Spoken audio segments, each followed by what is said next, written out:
Hello, today we are going to talk about the resurgence in India's economic growth and its parallel. We are drawing parallel to the India's economic growth that is clearly seen in the period of early 2000s.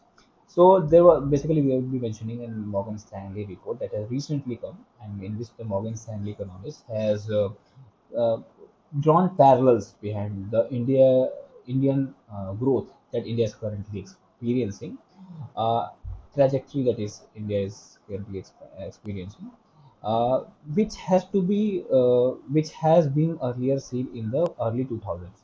If we talk about the period in which this economic growth has been seen, is basically 2003 to 2007, which exceeded 8% growth. Basically, 8.6% growth was there, which drove the surge in investments, which was driven by a surge in investment basically. So if we saw what are the key indicators of this boom, and when we talk about the indicators is the rise in investment to GDP ratio. In 2003 to 2007 period, the ratio climbed was 27 to 39%, which drives significant economic expansion. When this ratio increases, it comes with a lot of significant economic expansion across industries, right?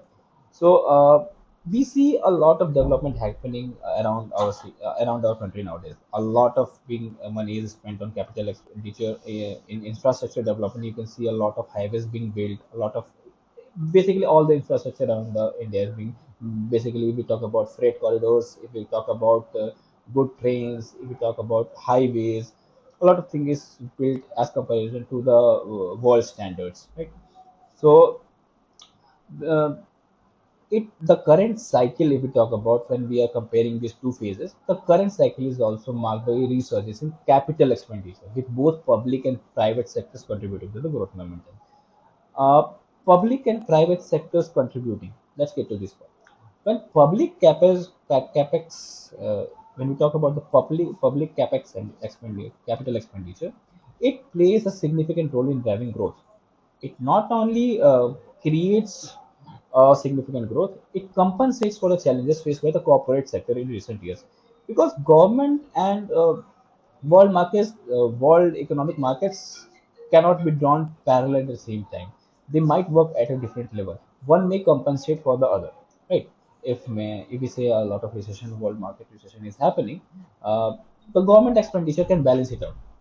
So every government has its own policy, and investment in infrastructure and supply side reforms has been a key policy issues for this government. Basically, it is laying a solid foundation for sustained growth.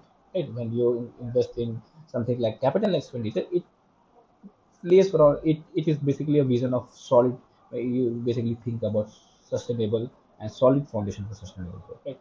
Uh, During the 2003 to 7 boom, India's GDP growth was averaged around 8.6%, while inflation was quite relatively low from around 4.8%.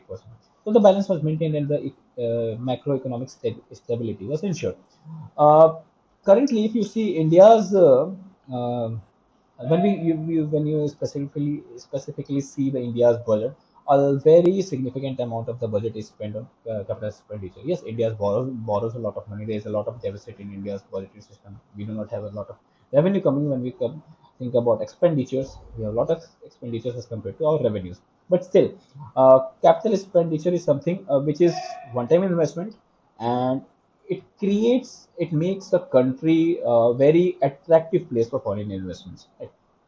So as India's continues its journey towards economic prosperity, which is basically fueled by investment-led growth, the capex expenditure plays a very significant role, and the echoes of its past successes resonates with the optimism for the future.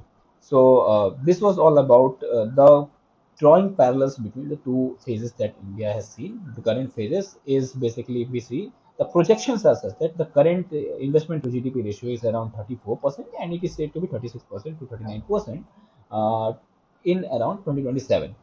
So that would be all. Thank you.